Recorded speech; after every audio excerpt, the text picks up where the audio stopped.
Good afternoon. You are tuned into the smooth sounds of the B&H virtual event space. Monica, I did that for you.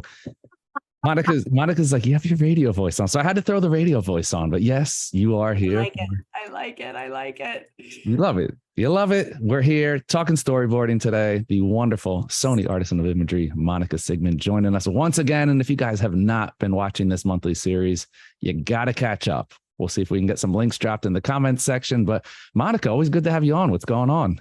Thanks. Happy Monday. It's always a good Monday when I get to hang out with you guys. This is great. So Of course. thanks for having me again. It's always great to have you on. A huge thank you, of course, to our host for this entire series, Sony, making it happen. As sometimes happens, we get that rare Sony back-to-back Artisan double header. We got Monica, we got Tony coming up at 3 p.m. Eastern today. So if you guys don't have anything planned, stay a while. But Monica, I'm going to kick it over to you. I'm going to stay that. with if you. Don't have anything better to do, stay a while. I like that. Look, if you don't have to work, grocery shop, those regular Monday things that get in the way. I do want to tell everybody, Monica, because we talked before we went live, it's going to be interactive today. Yes. So we need some class participation. I'm not enough. She's already told me I'm the student that's like sits in the back and texts during class. So I need you guys to all help me out and really get interactive. Any questions, comments, we want you to join the discussion today. So don't wait until the end for Q&A. Anything goes. There you go. Awesome. Okay. So I'm really excited about today's topic. We're talking about storyboarding or mood boarding. We'll talk about the difference between the two. I probably use it incorrectly, but I wanted to just start out by, again, thanking B&H for having me. Again, you guys are just so dedicated to our industry. And I always tell photographers that they need to invest in companies who are investing in them. And you guys just put out so much incredible education for everybody. And so we thank you, and we can say thank you with our wallets, everybody. So make sure that you are supporting B&H so they can continue to support us. And then, of course, Sony. And, besides the gear with Sony, what I love about that company is that they're very intentional, and everything they do is well thought out. And that's how we run our business here in Williamsburg, Virginia. We have a portrait studio, and I switched to Sony about 5 or 6 years ago when I was launching a brand new product line called Black Label. And I'll show you examples of it if you guys haven't already seen it on my Instagram. But it's a very dark portrait style, very cinematic and dramatic in its lighting. And I was using another camera system I had been for over 20 years, and I just couldn't get the detail in that low end, right? In that shadow, which was fully 50% of the image. So when we made the switch to Sony, that was really what enabled us to launch Black Label, which is now more than half of our portrait line offerings. So we believe in the gear so much. And like I said, we do business with intention. And that's kind of like my little segue into today, talking about mood boards and storyboards and having intention with our projects, having intention working with our clients, and even with our own personal artist projects and what have you. So let's get started. I'm going to go to share screen, and you should be seeing the logo up there, I think. And then I'm going to come over here to Keynote. Before we dive right in, I just want to put up this slide real quick. These are the dates for the rest of the webinar series, and we'll be talking about all kinds of things, lots of business, and I can't believe it, Derek. It's like we only have 6 left after this. Look, we're gonna have to re-up this year. Yeah. This year is going. The year almost over. Wow. The year is going so fast. It'll be Christmas before you know it.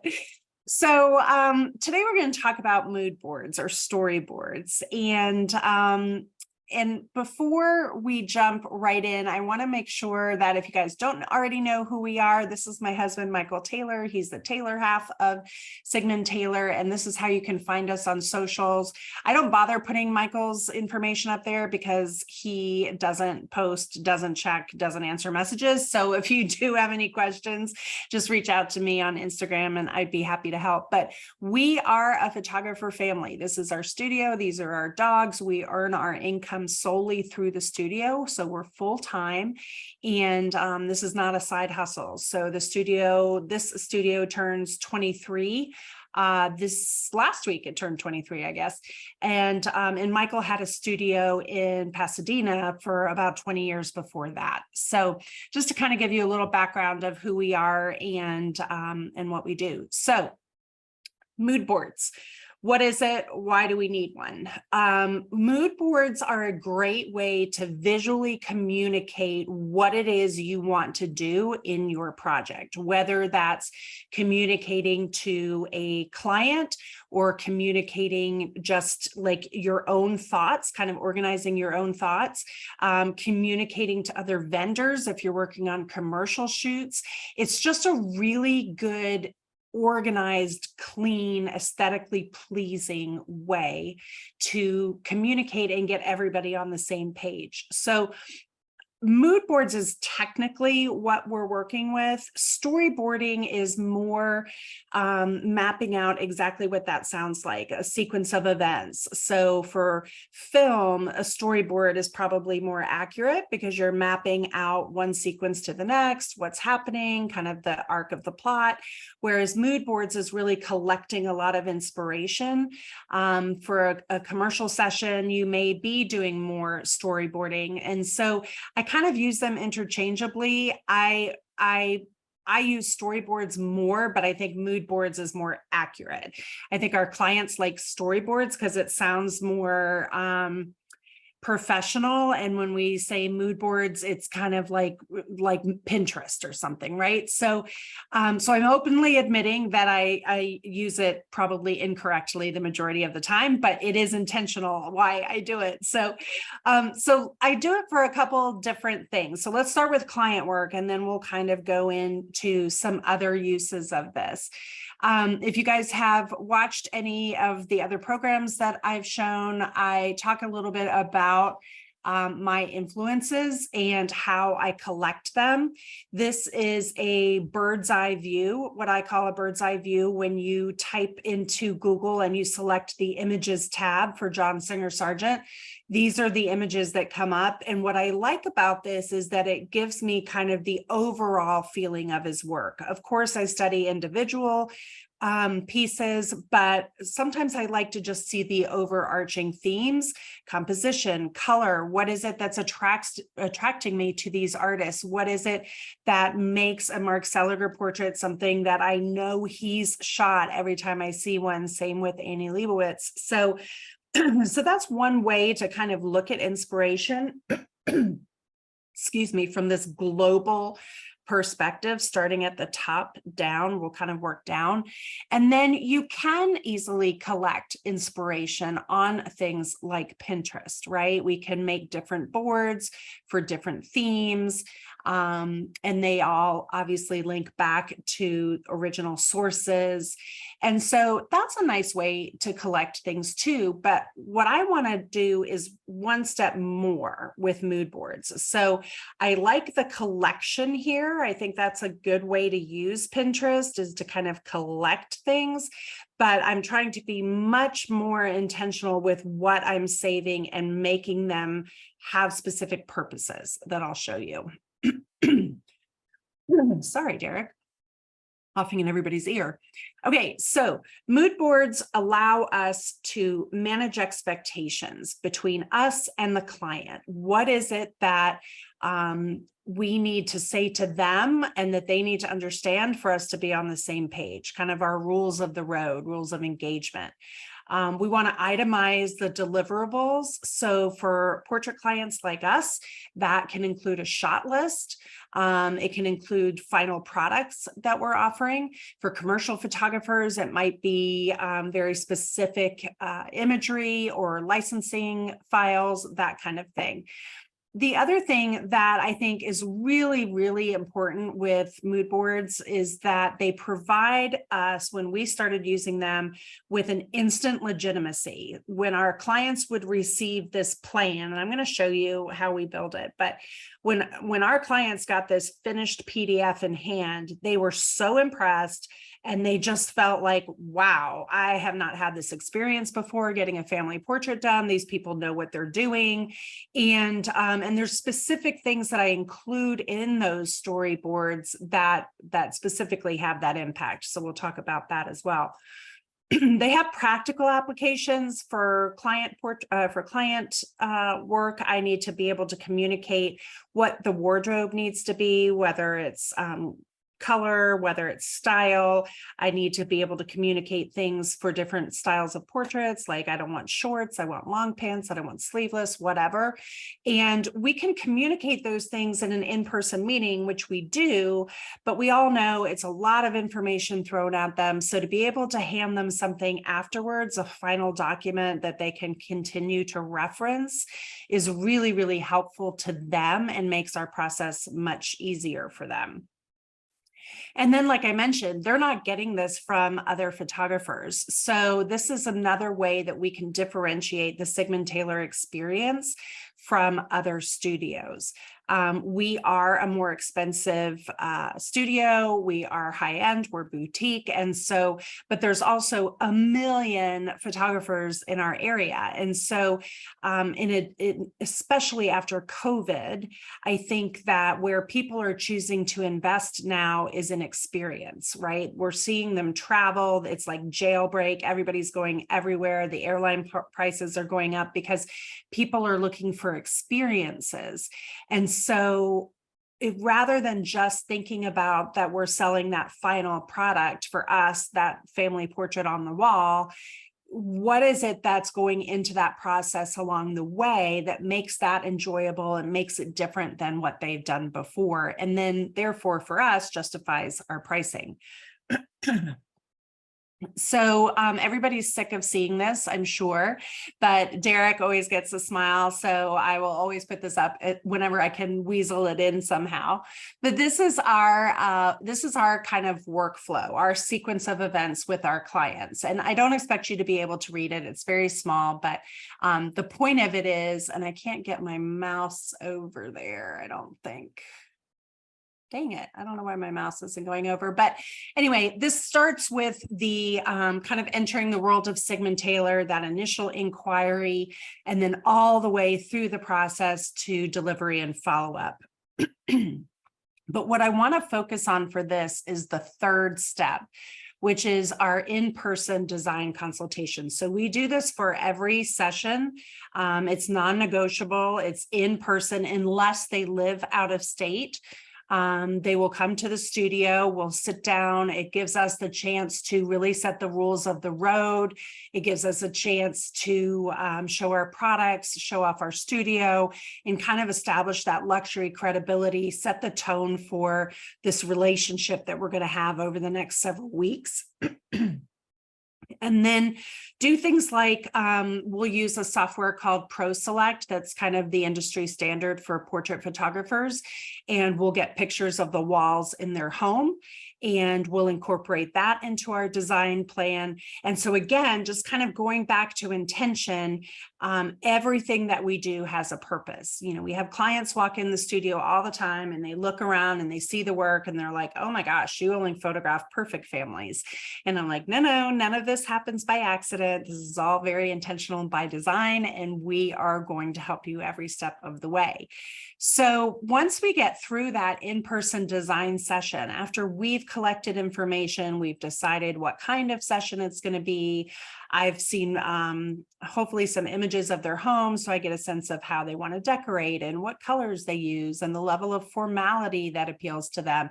Then I can get to work on my next step, which is session prep. And this is my opportunity to really build out this very specific plan and send that over to them so that we're communicating and we're literally on the same page. So storyboards don't have to be complicated. I'm going to show you a way to make them look amazing, but I just want to kind of show you where I started. So if you're not ready for the whole kit and caboodle, you know that you can still do it. This was my first storyboard several years back, and it was simply just a Photoshop document that I made. I included some different color swatches. I didn't have outdoor portraits with these colors, so I found some online, and then I said, listen, these aren't our images. And but the important thing I did, and again, I'm so sorry I can't get my mouse over there, but if you look at the top left, this was after I visited the client's home. And this was going to be a multi-gen session. And so particularly with families coming in from out of state, there's a very urgent need to make sure that everybody's getting the memo, right, about clothing. And so I started with saying, after visiting your home, discussing your style and considering where your finished wall portrait will hang, warm neutral is the theme we are recommending for your summer portrait. And so I just include some like design colors here. I give them some suggestions. I tell them include textures like lace and ruffles and eyelet. And then I tell them what to avoid. You would be surprised as many things as you are specific about what to include. I think it's almost more important to tell them what to avoid. So, and then I've given them a little bit of some suggestions underneath the images. And again, when I sent this out to family members, then they understood that this wasn't about them, because I've started by saying I visited Nancy's home. I am building this portrait for Nancy's home. So if you don't particularly love these colors, it really doesn't matter, because we're designing it for Nancy's home. And if you want to do something different, then I'm happy to do that after we get the portrait for Nancy's home. And so that way, everybody just kind of understands each other. So so this was my very first one, and it proved infinitely valuable. And I went to the house, and I grabbed some snapshots of kind of where we thought that the portrait was going to hang. And then she took that storyboard and went and crazy shopping and got like 2 outfits for all of the grandchildren. There's 9 grandchildren, got 2 outfits for each child. And then I went back to the house and I chose, well, this one and this and this one and this. And it was hilarious. But she really valued that attention to detail that I had given her in that PDF. And then we were able to get a portrait like this, because it was not happening by accident. It was very intentional. And what I loved about this session was when they came in to see their portraits, and I show a little slideshow first. We use, like I said, we use Pro Select to do that. And we showed a little slideshow set to music, and the grandmother was sitting up so tall and so proud. And the husband put his hand on her knee about halfway through and said, "You did great." And I thought, wait a minute, I'm the one that did the PDF and chose all the clothes and went over to your house 3 times. What are you talking about? But then it occurred to me that this is exactly how we want clients to feel. And if you've ever read StoryBrand or followed any of those classes, you know that that is the goal. We want the client to be the hero, not ourselves as much as we may want to. We want them to feel that they can take ownership in this. And the more ownership that they feel, the more collaborative the project becomes, the more invested that they are, and the more money they will spend, because in their mind, they helped create it. Right? Like they chose this, they chose these colors. And so when when guests come over to their house, and they go, oh my God, look at the portrait, whatever. And Nancy's always like, I know, I chose these clothing and I went to here and I did the shopping, and I love it because she's taking ownership in that. But behind the scenes, we really created an environment in which that could happen. And then I love showing this one because she came back a few years later and we just made some tweaks and got this portrait for them too. So that was kind of my first foray into this. And when I saw what an impact it made and how much easier it made the session, particularly because we had people coming in from out of state, then I wanted to up our game with storyboards. So this is the software that we use. I wish that I got like an affiliate link or something, but I don't. I just really, really believe in this, and I want everyone to go use it because it's just such a powerful tool. So they have a free plan and then they have a paid plan, and it just kind of depends on how many boards you're going to make, how many assets you're going to make, and that kind of thing. So screenshot that so you can go back to it and check it out. And I'll show you kind of what our storyboards look like now. And you can see, hopefully, a big difference. And I'm going to walk you through how we build it. And but the idea that I want you to get from this slide is that we showed options. So that middle column there with the highlighted text at the top says decision number 1, how formal do you want to be? And option 1, we called sophisticated casual, and option 2, we just called casual. So the first decision I needed the matriarch of the family to make was how formal they wanted to be. And then the next decision I needed her to make was what color palette did she want to work in. And so once those decisions were locked down, then I modified this board and sent it to all of the family members. So I don't want all of the family members to make this choice because nobody will agree, and it doesn't matter. Really, it doesn't matter because this is for the grandmother. She's the one that's spending the money. This is the one that's going to their house. So I need her to feel really good about this. And I'll show this to you in more detail in a few minutes. But the other thing I want to point out is the left-hand side. And this is something that we don't really need, but that really, really shows them that we know what we're doing and gives them confidence in what we do. So we're going to hit those in detail. But as a result of this storyboard came this portrait. And everybody always is like, oh my God, they look amazing. And again, it's not by accident. So we knew the color palette that we wanted to work with. We even knew the furniture we were going to bring out. And this is on their farm. And so everything was by design. Everything was intentional.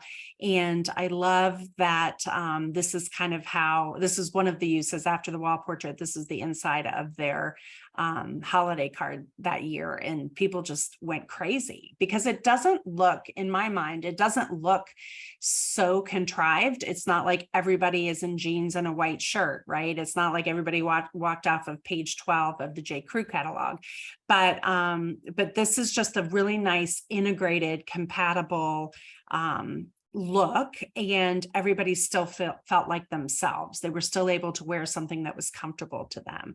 So that was important. Working with an in-person design session and then incorporating storyboards really allow us to begin with the end in mind. We don't like photographing on speculation. We don't want to go and photograph, a million different combinations and wear the little kids out and then in the hopes that they're going to buy it all, right? Like we want to know what they're buying before we go to the session. So I can't I can't understate how powerful it is to know what your sale is going to be before you pick up your camera, before you drive to that session. It's such a good feeling. And so when we begin with the end in mind, that's the kind of thing that can happen. So again, just as an example, this client sent us the room where she wanted the portrait to hang. And by the way, I love when we're replacing a TV, because you can never go smaller. Dad's always bought the biggest TV, and you can never go smaller than the TV, because then he looks like a chump, because the family's not as important as the TV. So like, give me a TV replacement all day long. I love it. It makes me so happy.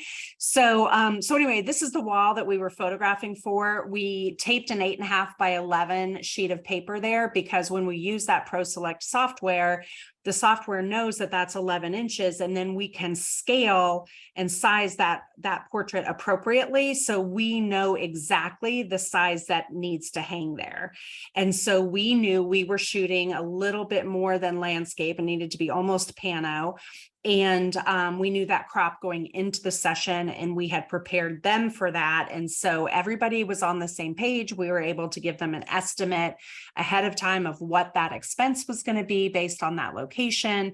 And there are no surprises in the sales room. So I always say, I never want the sale to happen in the sales room. The sale is happening in that design session and in that planning coordination. And then the selection appointment is just merely populating the order. Okay, so let's see. Okay, let me hit a couple more things and then we'll dive into the software. So several years ago, we just kind of did a whole audit. We did an audit of our physical space. We did an audit of our business. We did an audit of our processes. And we decided that our product line and our experience was not at the level that for the amount of money we were charging, right? Which made me in the selection appointment not feel good. And clients know when you don't believe in what you're selling. And so what we have learned over the years is that the value you're providing has to exceed the price that you're charging in order for you to have that confidence in the sales room and feel good about what you're selling and feel good about the price that you're charging. You have to know that you're providing the very, very best imagery, the very best final product, and all of that comes into play with, then you have to deliver the goods, right? So we've already talked about Sony is our camera of choice and our system, and because, as you saw, those dark details and the tonal range coming in and the skin tones are amazing, and the gear is just a joy to shoot. But we also have to then, our final products have to be top of the line and the best printing and the best archival quality, and that way, when we're in the selection appointment, I have no problem asking the price that we're asking, because I know that it's worth it. And so along those lines, that experience that you're building along the way is critically important, because it shows them that you are spending the time and you are really designing this for them specifically, for a place in their home specifically. You've done your homework, you've prepared everything for them, and all of that plays into value. And clients will invest more the more time that they spend on this before the session. So I'm just going to say that one more time, because there's a lot of photographers who talk to somebody on the phone or exchange an email and then meet them for the first time at the session. And I am here to attest that the more time you get your client to spend on this project before the session, the more time that you're involved with them, working back and forth and collaborating, the more ownership they will feel, and then the more money they will spend. And they will be happy to do it because they feel like they created it or they helped to create it. So, okay, I feel like that was one giant run-on sentence, Derek. Wait, you're on mute, Derek. There we go. 3 years of Zoom and you haven't figured out mute? It's been a while since I've gotten caught by the old mute monster. So we did have a question come in. Oh, good. I didn't want to interrupt. You were rolling. So I'm like, let me just let you get back through that. It is actually going back to itemized deliverables when you had your checklist there. And Elizabeth, who's joining us here on Zoom, wants to know if that itemized deliverables mention can be applied to landscape and candid pictures. So can you actually come up with a list of that for some of the unplanned stuff? I think so too. Depending on if you're, kind of depending on what you're selling. If you're selling, like if you're talking about candids at a wedding and there's a certain percentage of your package or a certain number of images, I would just list that on there. If you're talking about, I'm not sure when you're saying landscape photography, I'm not sure if you're talking about commissioned work or if you have a print shop or kind of in what context that's being used. But I think anytime you can specify what it is the client will receive, even if it's some additional like possibilities, we're definitely going to get this. And then you'll see this on one of my storyboards. We're definitely going to get this. If we have time, we're going to get this. And that way too, it helps manage their expectations. So I think anytime that you can dial that in for them, the better. Okay. We had a question come in from Garrison. Says, always amazed by the power that mood boards evoke in pre-production. Love that you are a Sony shooter, as I am as well. Yeah. Alpha 1 user there. Couldn't be happier. Curious to know if you have ever done cinematic photography, creating images that emulate movie stills or movie frames.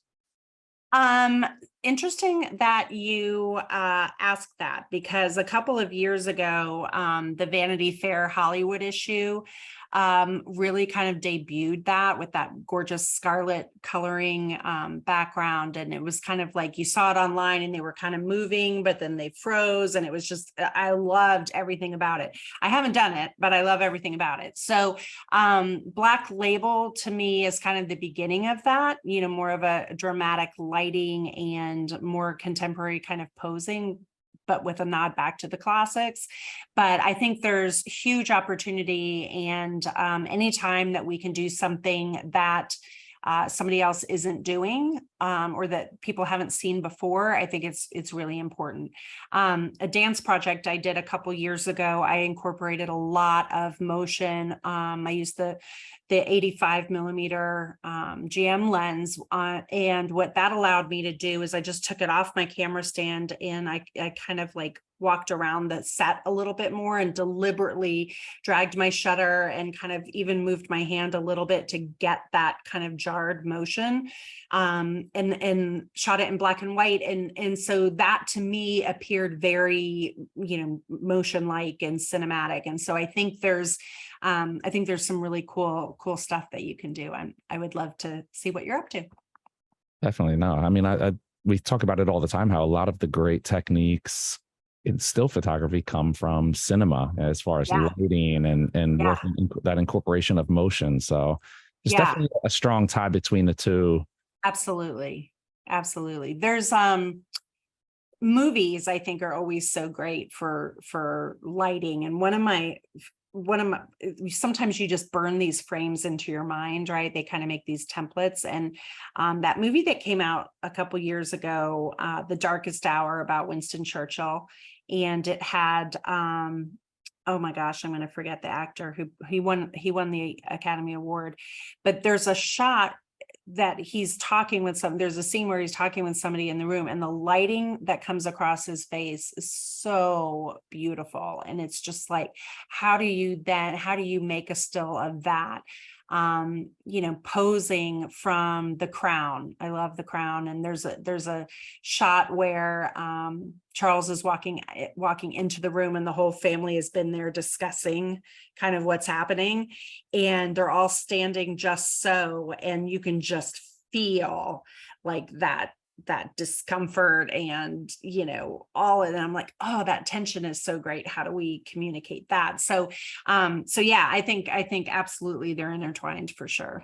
Mm-hmm. Now, if I can sneak one more question in before you continue, where do you, outside of the photography world or outside of cinema, is there any place that you draw inspiration for mood boards? Is there anything in your life or anything that you come across that you find yourself, I constantly love this, I constantly go here for inspiration for a mood?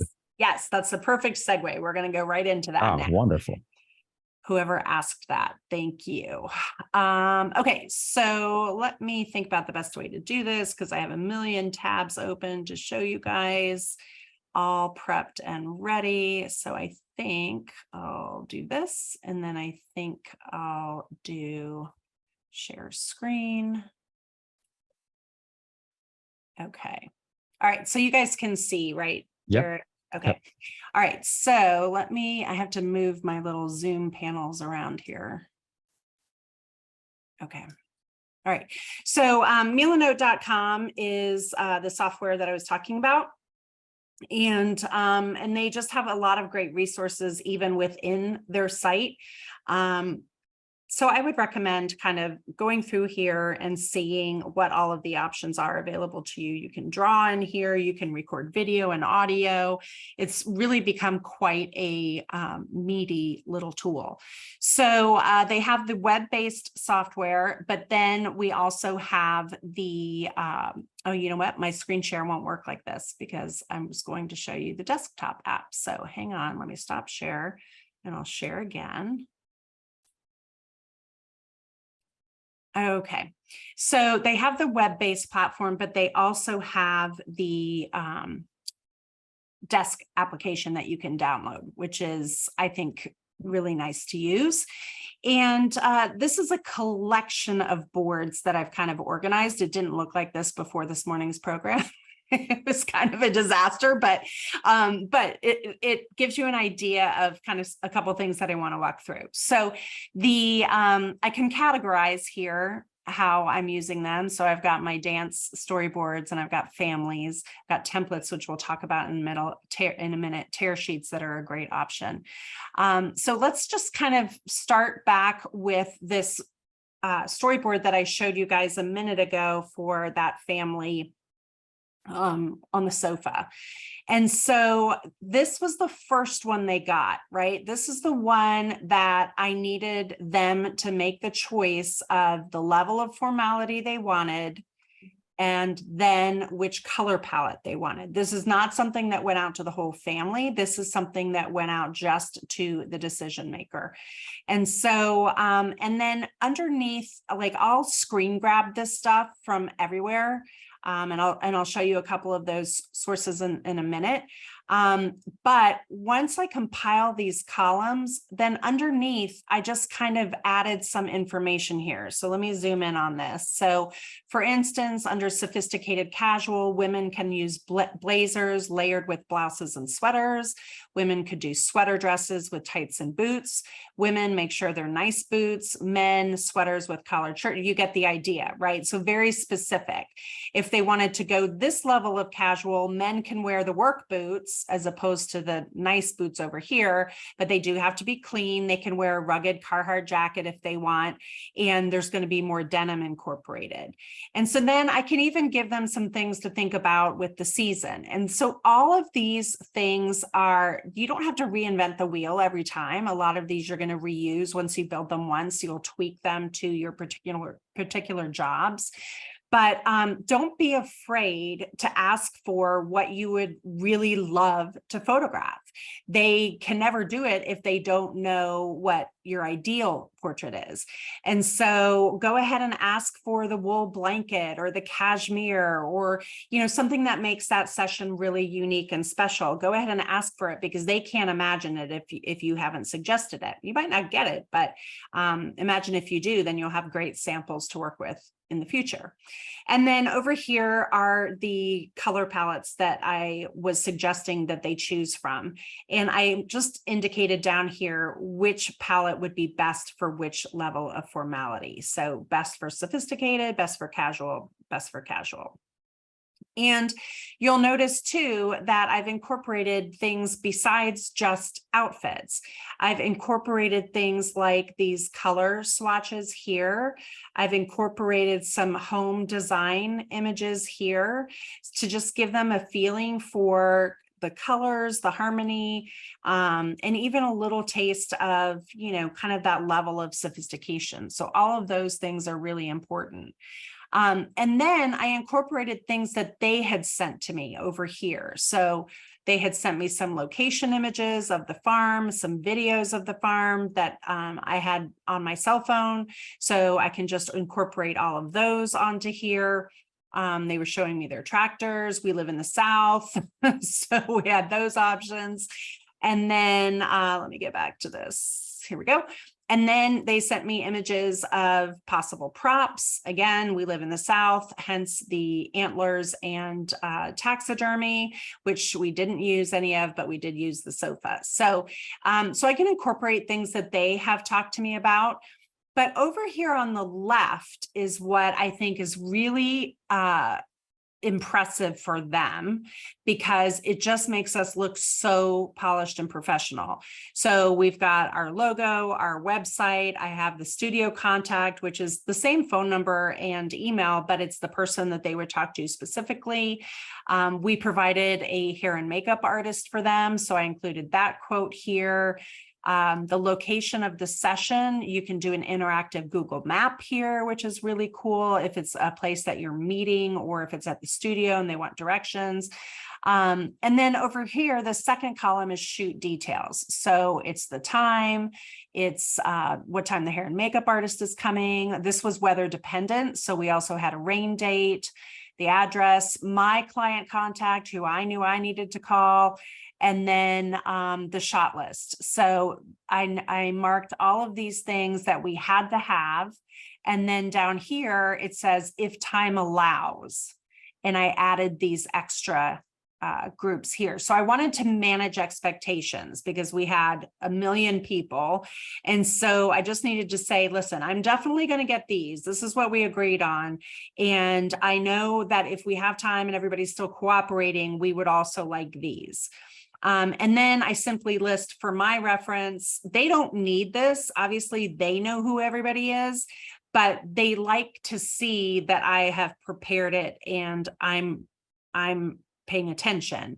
So I have all of the names, ages, and dogs' names and everything over here. So this is kind of like the administrative stuff on the left. And then this is the creative stuff over here on the right. And so then once they made their decisions, then I could come into here on the final storyboard, and I kept the left-hand side all the same. And then over here, they had chosen sophisticated casuals. So I deleted the other column. And then they chose Midnight Desert, and I deleted the other columns. And then I added, please note, all of these will work with Joyce wearing her outfit that she wanted to wear. So again, just letting them know that I didn't just pick these arbitrarily. I'm not just some crazy photographer on a power trip. This was very intentional because we know what the matriarch of the family wants to wear, and we're building around her. And so then this becomes a PDF you can export, and it stays interactive. So they can still access the map, the email, the websites, and you'll see in some other mood boards, you'll see even links to outfits that I was suggesting. So it's really a great, great tool. You can invite them to subscribe to Milanote and collaborate that way, but it tends to get a little clunky, I think, unless your clients are really savvy. If they are, then by all means go for it, because they can add comments, which is really nice. So right over here, any of your tools, you're just going to drag over. So I could drag this comment and I could write something here, and they could do the same. And then that way I can get the document back and I can review it and I can answer their comment directly on that thread. So that's an example of how we have used that for families, and it's been really, really helpful. This is another example. We were going to do a mom and her two daughters. They referenced this image from our website, so I've included that. I'm making some notes simply by dragging this little note box. You can put whatever notes on there you want. It allows you to highlight, bold, change your text style, all of that, which is super great. You can add a checklist here, a to-do list. I like to use that for a checklist of things to remember to bring to the session, or things that they need to get to me in a timely fashion. And so there's all of these tools over here that you can add, including drawing and everything else. So what I did on this board was I actually included the links to Rent the Runway, which was the source we were using to get these dresses. And I included links to, I think there was like an Etsy skirt that was an option. And so we just kind of worked back and forth on this document, which is really a nice thing to do, especially because you leave here, they have ideas, you have ideas, and the conversation is continuing. So you want it to continue in an organized fashion. And then, like I said, you can build templates. You don't have to invent the wheel every time. So we have our line called Black Label, but there's still some choices to be made within Black Label. Do you want it sophisticated casual, or do you want it formal black tie? And I show examples of each. And then do you want the midnight color palette, or do you want the gray pastel color palette? And then I've included some notes at the bottom for men and women. And so this becomes a reference piece that I can send out ahead of time and say, hey, these are things to be thinking about. And then once we speak, I can really customize this for their needs. Sometimes mom sends me how she wants her hair done for the hair and makeup artist. Then I can share this document with the hair and makeup artist, and that's really helpful to them. So again, just a really versatile tool. You can build your templates. And the other thing that I think would be really helpful with Milanote is to build out almost like a tear sheet. What we used to use in design is tear sheets. And so if you're doing a location portrait in the fall, then you've got these built-in fall colors that you could source and say, hey, which palette appeals to you, and then build the storyboard around that palette. And so this is kind of a nice little holding place for ideas and things like that. So tear sheets can be helpful. Also, I use Milanote for artist projects. So I mentioned that I did a dance project a couple of years ago. And so I really kind of didn't know even how to start. And I was having a lot of models come in. And so it was nice to be able to say, okay, for look number 1, we're going to do the junior and senior company, and I want it in a rehearsal look. And so I was able to source some images that I had seen from a photographer I super admire, and then show like what I liked about it. So it's not just enough to show these images. You have to say what you like about it. You know, I wanted the messy buns or French twists. I want the leg warmers, slouchy sweaters. And then this particular session was for a dance company. And so I needed them to get their outfits approved by the dance studio owner ahead of time. And she had links that went to specific outfits she could source. So I could just drop that link in here. We sent this to all the parents, and they could go ahead and source their outfits. They knew that they needed to arrive with clean, natural makeup, and their hair needed to be down. Come with your mascara on. All of these things already built in here. And so it just makes everything so much smoother. And then for individual dancers, I've done this too, where I've said, okay, we're going to do chiffon, and we're going to have a tulle look, and we're going to have a black look. And then they know what to pack. And I can send this ahead of time, and we can collaborate. So this was a dance series, a dance project. And working with the models ahead of time, I could really say, hey, I'm thinking kind of this. What do you think? And then they could say yay or nay. They could comment on the board, and we could go back and forth.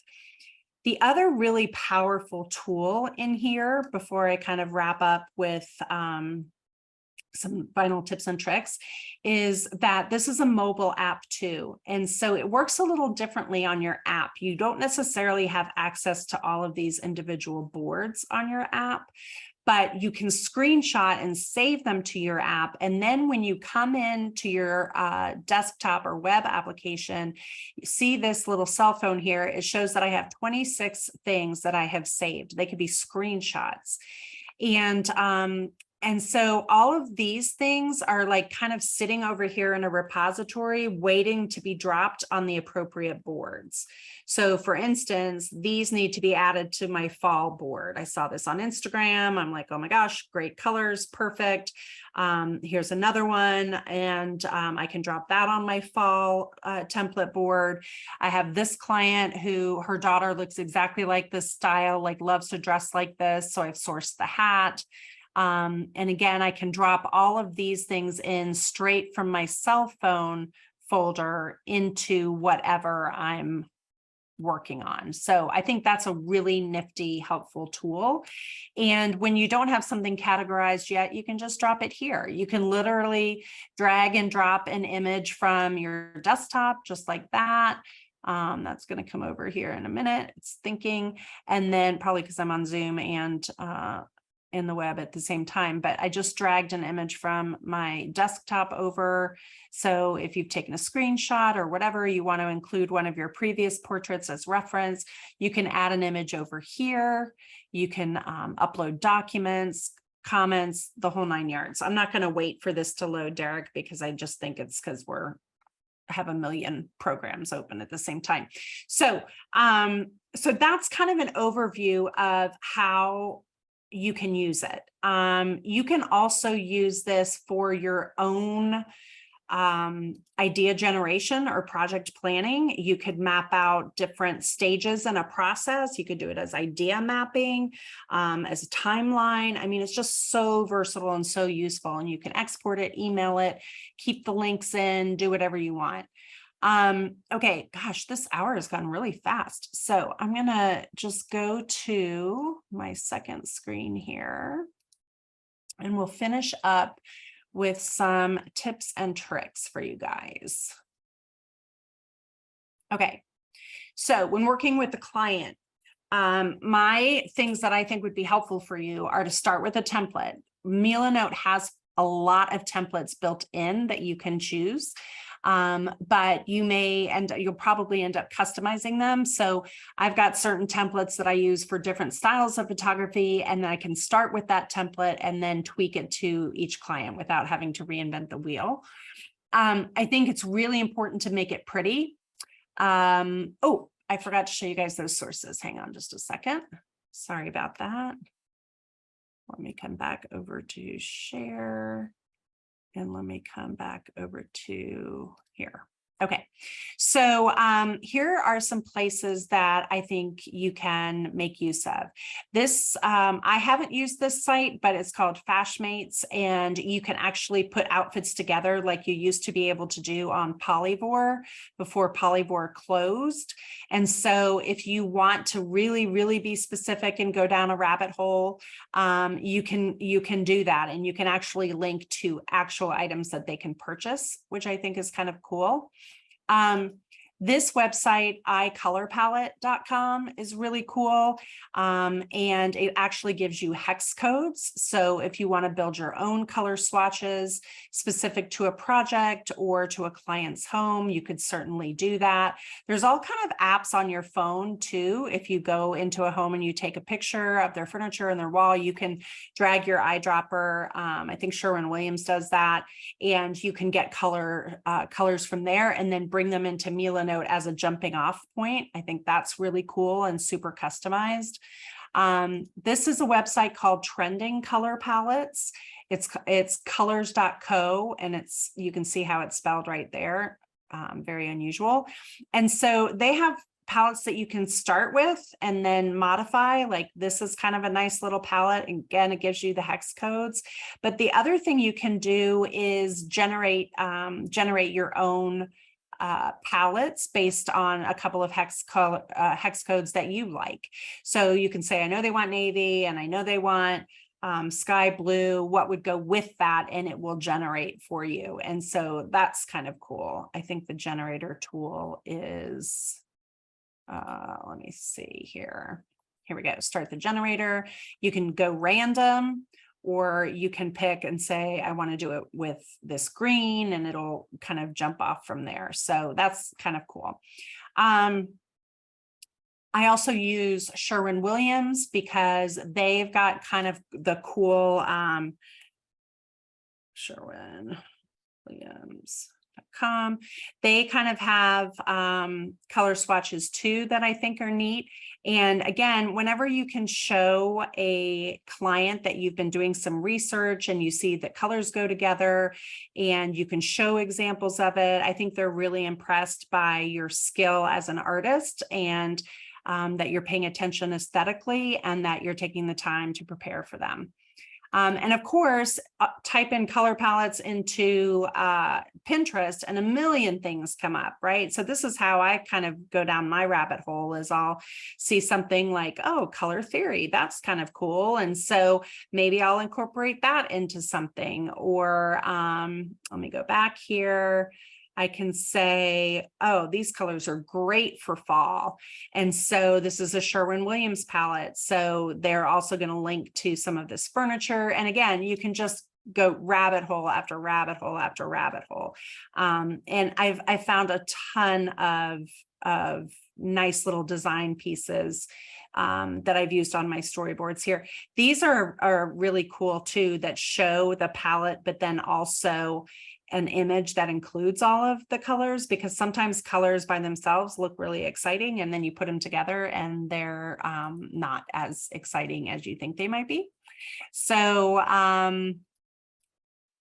okay, so let's go back to my tips.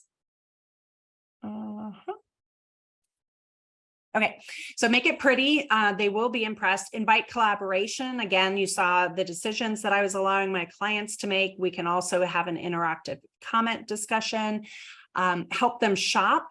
Put links on there to outfits for the children, outfits for mom, whatever. Help them shop. Again, if there's something you've always wanted to photograph, a dress that you've wanted to photograph, whatever, put it on there. Maybe they'll use it, maybe they won't, but they'll appreciate the effort that you're making.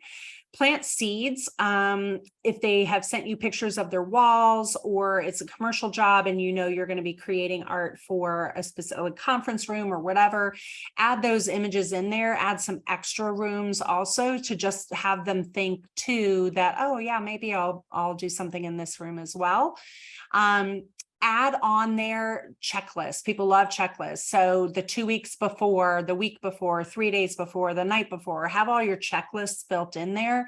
Remind them the things that they need to bring to the session, you know, extra lipstick or hairspray or whatever it is that you need. If they're bringing a dog, they need to walk the dog for a long walk in the morning, bring the treats. And then after you make those decisions, so as I mentioned earlier, when that matriarch narrowed down, then you can provide the final plan as a PDF to everybody who's participating, all of your subjects, your vendors, makeup artists, what have you. You can use these as tear sheets. So just stock tear sheets that are not customized if you want to go by season or by style. Many people have Amazon affiliate links. This is a great way to get those in there and send people to your Amazon store, because you're suggesting outfits or props or dog leashes or whatever. You might as well send them to your Amazon link and get the affiliate link attached to that. And then you can link to other collateral. So if your studio or your commercial business or whatever has a brochure or a video or whatever, link to all of that in there. And so really, this just becomes one really, really robust document for them. And then collect inspiration as you go. As I mentioned, you can do it on your phone. You can also, there's a Chrome extension that you can save images to Milanote with that Chrome extension as you go. So that's super nice. And then for personal use, like I said, idea mapping. I think this is the next level of detail as far as Pinterest is concerned. I feel like Pinterest is just this huge repository, and whenever I am ready to do something specific, I can't find anything. So this is a great way to be more intentional about that. And then again, using any affiliate links, I think is a great tip to do here. And then lastly, artist projects, we do the same exact way. This is the dance project, and these are the mood boards that I sent out to our initial models, and to say, hey, this is what the look is that I'm going for. And they sent me this dress and said this, it was during COVID. And so they had bought these beautiful dresses. and they didn't have the opportunity to use them because they couldn't have their recital. So we then incorporated them into this shot, which we wouldn't have known had we not had that interactive mood board conversation going back and forth.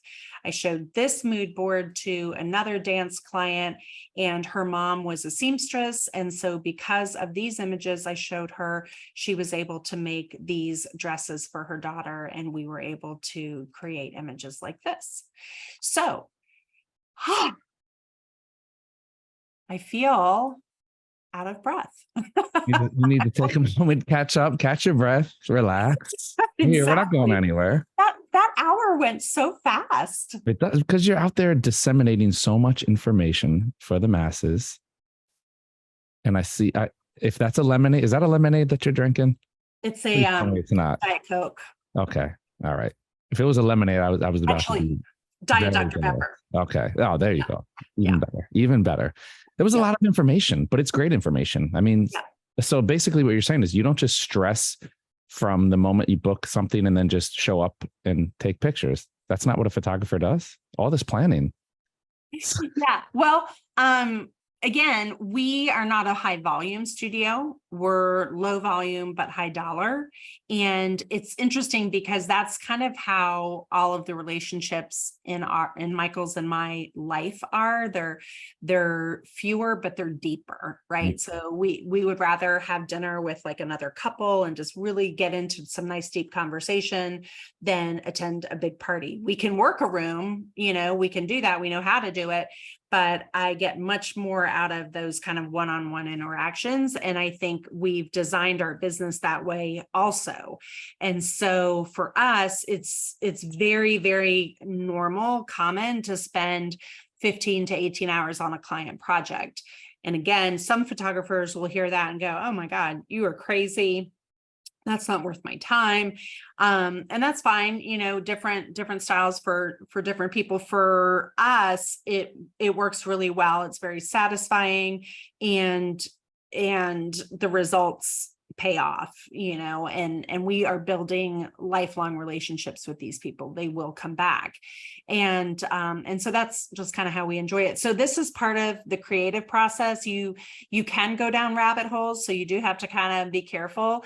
If I'm not careful, I end up using this as a huge procrastination tool, but when it's used properly, then I really am getting great ideas. And if this particular client isn't going for it, then I can kind of stash it on another board for the next client or for whoever's ready to try something.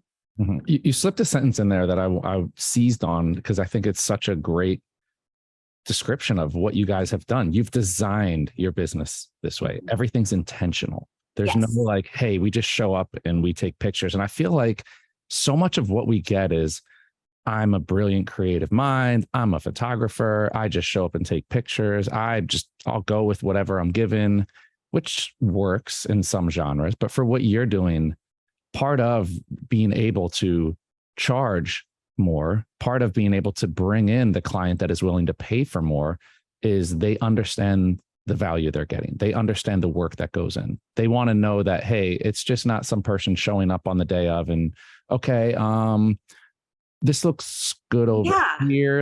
You want to have some kind of a plan. And there's so much effort that goes into the planning process that, of course, does everything always work out as planned? No, but you've done the work, you've done the creative process.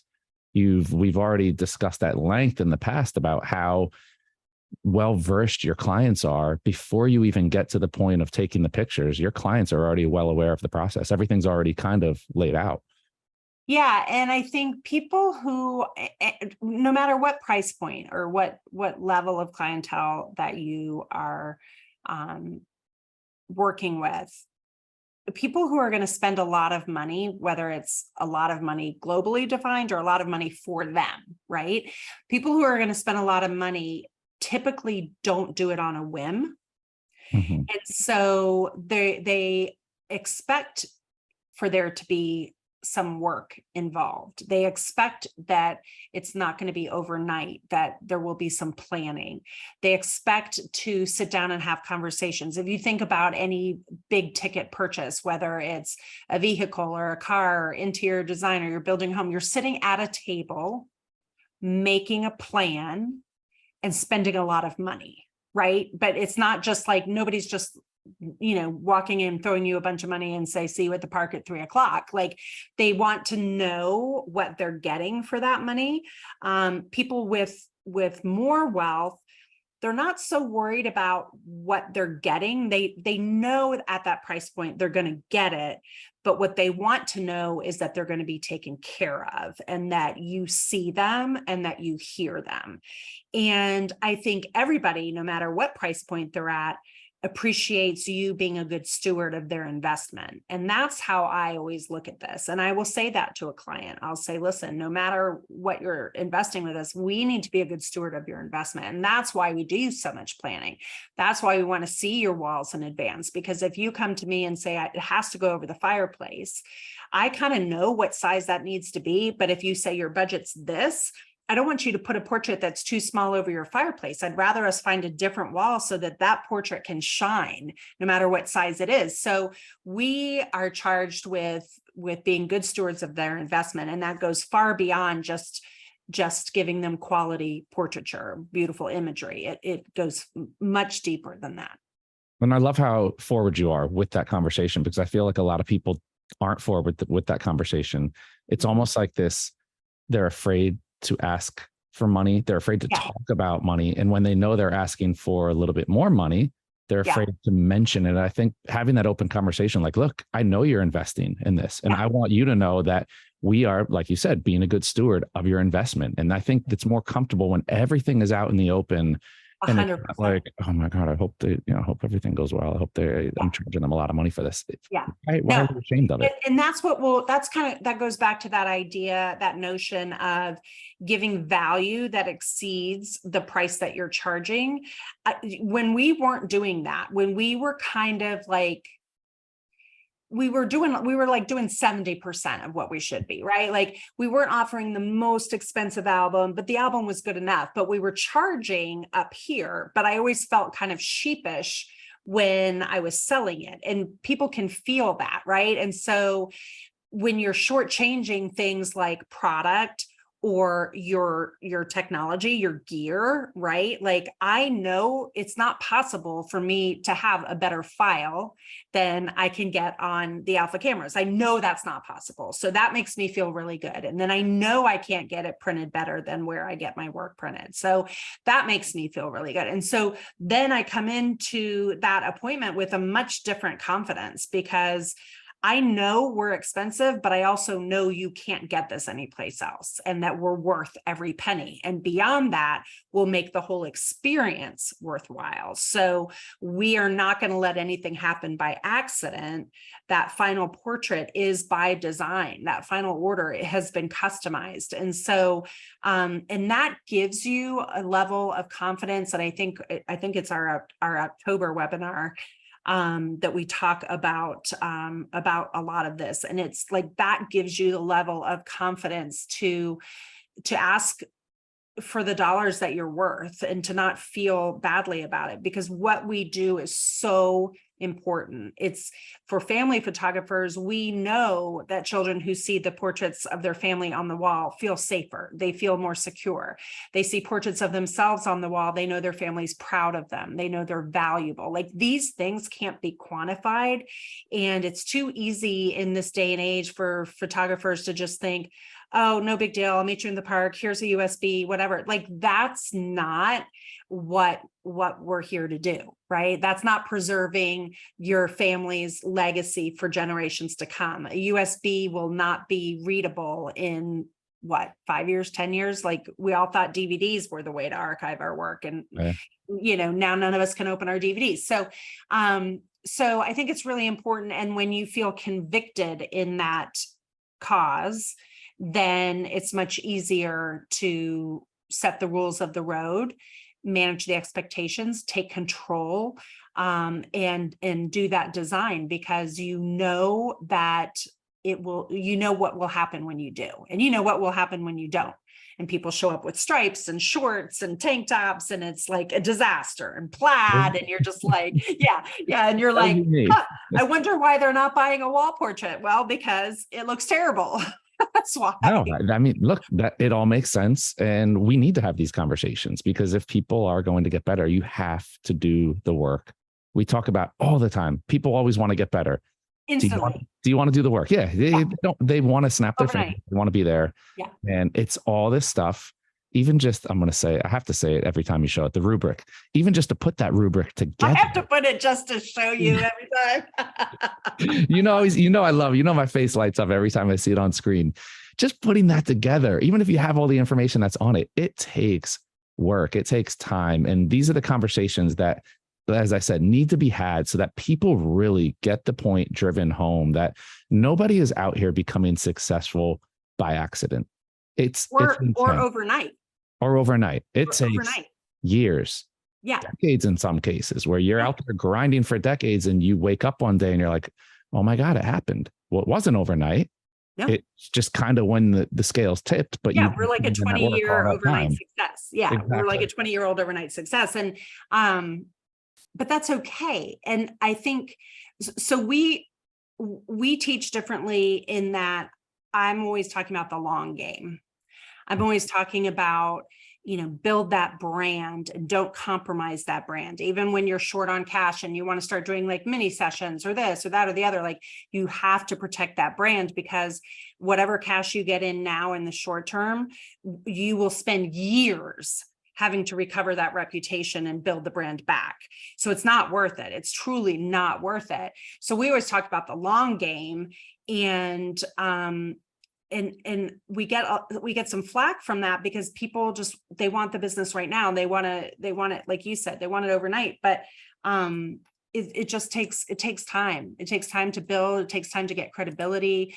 You're 10,000 hours to become a master at anything, right? So not 10,000 hours in photography, 10,000 hours in black and white portrait photography or 10,000 hours in location family photography. Like it's not just like, it's a lot. It's a lot. And so, but that's okay because that's what we get to do for a living. And if we just started out of the gate and everything was amazing and we had nothing to solve, we would be bored. Yeah. And you're here doing it so that someone else can maybe get a little bit of a shortcut by learning, because a lot of people, I find a lot of educators, a lot of people who educate didn't have the best education themselves. You're not finding people who are well-educated that are going and passing it on. No, you're finding people that are like, hey, I learned this by myself. I went out and sought the information. And now I want to go and teach it to people who are just like me, who don't know where to turn, and that's kind of, what we do here with the event space is trying to educate everybody, obviously for free. I mean, that's the best way to always do it, but expose them to different perspectives, put people who will inspire them. And also what you guys do really well, because I think now more than ever, like there's more education in quotation marks out there than ever before. And there's more educators out there than ever before. And the problem is with all of this online learning, nobody's vetting that. Yes. Right. Like we're watching people over and over just spend bad money after bad money after bad money because this person's promising this and this person's and they just don't know who is trustworthy and who has the chops, right? Like we've been around 23 years and we are a single income family. It is from this studio. And so I saw an Instagram ad the other day that said, hey, photographer teachers, do you want to make 6 figures in 6 months teaching other photographers? And I was like, oh my God. Like, so just because there's education out there doesn't mean that it's good education. And I think what you guys do really, really well is you're not just letting anybody on. You are doing the work, you're vetting people, you're making sure what they are saying is relevant. It's speaking to your audience. And so I love that B&H Event Space really provides a platform of reputable educators that people can come to and trust the information that they're getting.